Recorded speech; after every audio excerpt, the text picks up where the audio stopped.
Oh, me, so, oh, I me cry me the kaka from me say, yeah, me like, ma wo ne pa no mumu.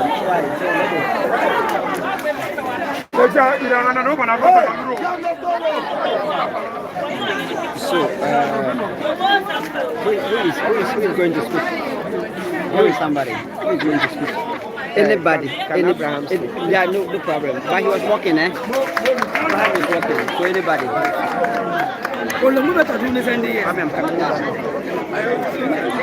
The person who can even give me the history behind this right away. Okay.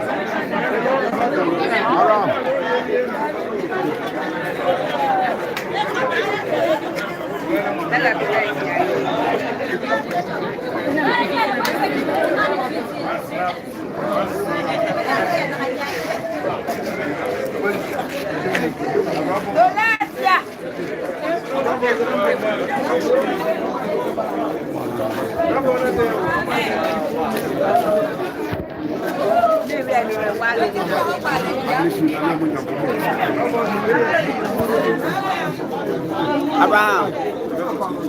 Abraham.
Okay, let's start the whole thing. Give me the brief history behind what is going on today, either in your language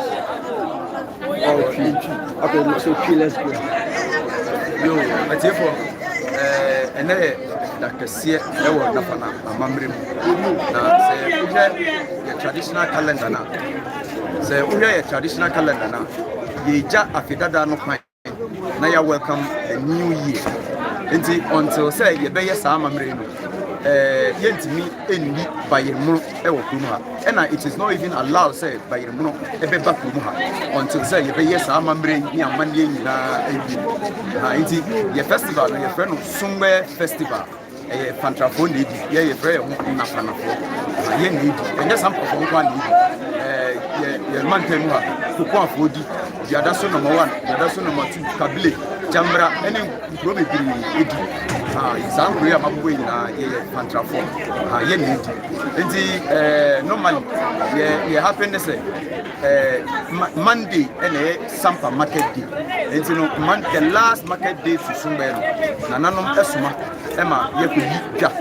na dwa na yekoyi no enye bibia na eyi na mbom nyoma na nanom ebeye amamre ene amande ewo nkonwade mu eno na eyi enti nanu Monday na nanom esoma ema yekoyi dwa enti ene eye Wednesday ene anopa ye clean up exercise ye nana ya Sampa dua otosumienu Sampa manhene ene Sampa ahemfonyina ebumu eye clean up exercise fe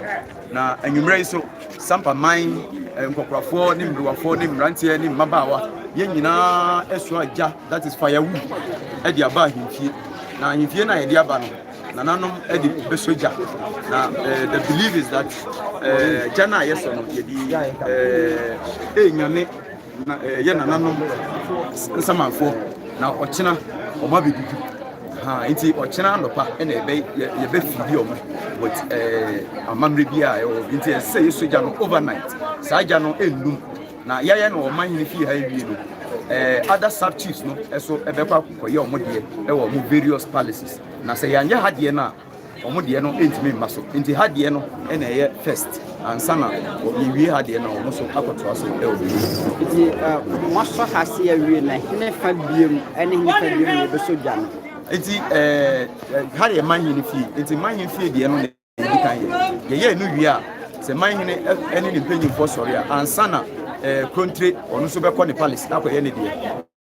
Kingdom ebekwa koye ne de ankobia ebekwa ne de nti other various sub chiefs ni nyina ebekwa koye omo de e omo various palaces but before them as say hade no ye no ansana omo atimi akoye nti say yes afashe we ya bodi because the benefit what are the benefits for you in fact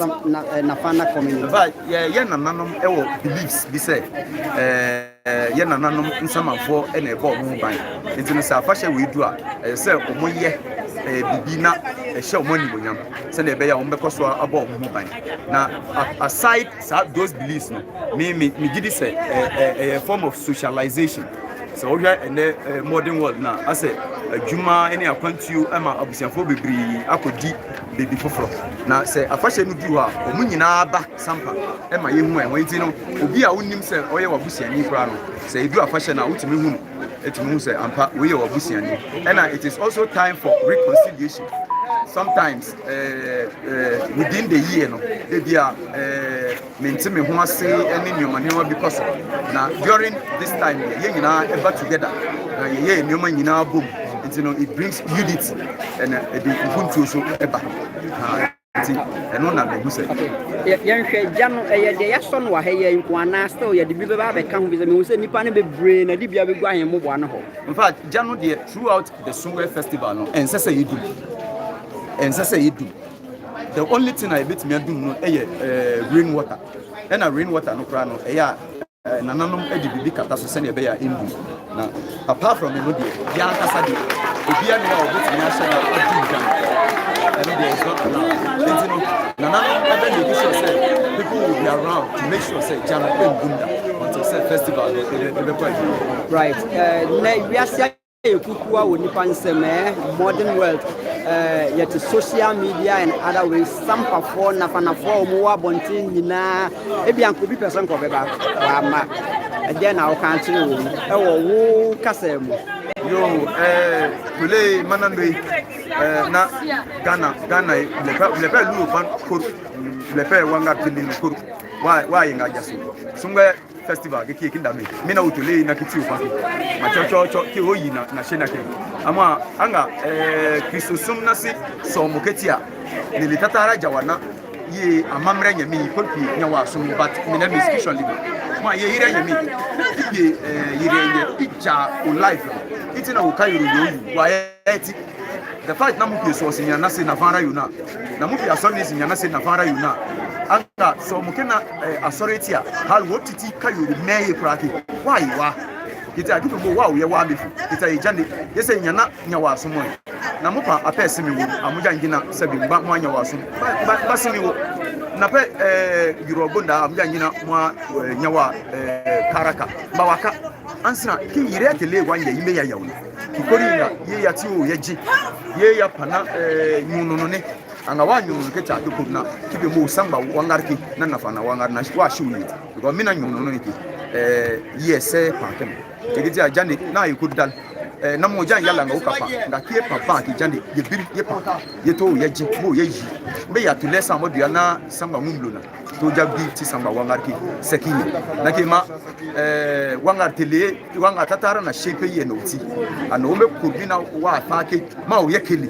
yo para ikuma yaona kita jande to yi na fa na wangar to yi be nyunu ta be bimbo o mete obile na ona nipa ja ke cheranga na cha leadership Afasha started Monday ebe we da well and what are the activities in it but Afasha no send me kan kan no Monday no yiko yika nti eno no the only activity e course Monday no but apart from Monday no Tuesday we are so it will and then Wednesday and another year clean up exercise and you raise get the brass band any ja that is firewood I Sampa e dia ba na eno yeye eno ebi no o chena no pa na nanom ebesuma mrantie ma o chichi nkokọ e okrum sa nkokọ no na o mude be konkunya dem akoyi apaye ha na o muye enu wie anopa na anwumre member ebe kire o mobobre but o mo wrestling tete no na eno na ye na nanom eye e de select soldiers e mo o mo ko kon na enemre mu de sa kon no ni wo bi na so yeye for entertainment na remember no ye omodie no na ema no so ye omodie tete no de na ma no sebi omo dress half naked omo no for eguso ema omo tam koko omo putu tam koko en edi kata sebi omo kosi akoma so na no for no de na eguso na so enemre mu because of Ghana ye mra ne nyomani bintino ye be ye nanso no for no ye be kata so kakra na nti nyom bebi wo ho a ye pese ye expose nyina na ye e dia kai ye na e di jai nti na ni Friday no so no ye be get together na Sambodua ene na Abrasra Sampa mahima ene Sampa ko na betnas na ombeje welcome advice kasachire any gifts just en yewo bia e ma na bia ombeje na yewie no so a ye nyina ye beto yensa obem adidi no ye a sign of unity na iti ye no ye Friday na Saturday and no dey ankatete no dey na enka won na so say mrantie dey ye bi ja o football until the football ever to us Saturday. And, I think that football no by and that will mark the end of the 2023 Summer Festival. Okay.